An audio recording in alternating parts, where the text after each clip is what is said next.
Came out and out of ham. So now we're going into the second step of making tamales. If you're using corn husks or banana leaves, which we're gonna do both, you want them to soak in warm water for about 2 hours. When there's about 2 hours of your meat left, that's a good time to do it. We've already done that process of the soaking. Now I am just separating them.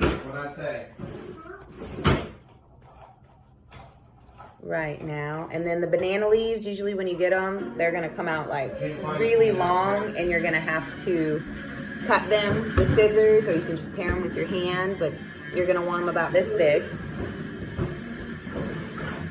Like I said, I am just separating everything right now, and you wanna kinda dab dry it. I've also made my masa paste.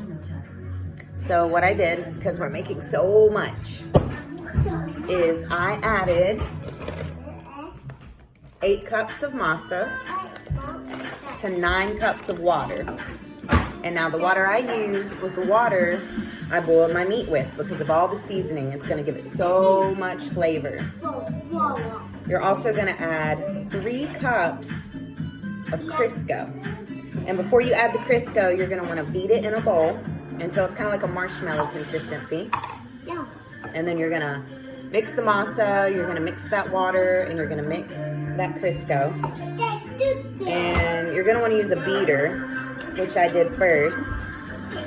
And the thing about this, you don't want it too dry, but you don't want it too wet. So you want a really good dough that when you go to lay it out on your husk or your banana leaf, that when you get a spoonful and you put it on there, it's just gonna spread out nice and flat. You can also really get in there with your hands and work it. My husband is in the kitchen right now shredding the meat so that we can roll them up and put them in the steamer. But that's where we're up to right now. And you guys stay tuned. I will next share the video of my husband rolling them because he's a lot better at it than I am.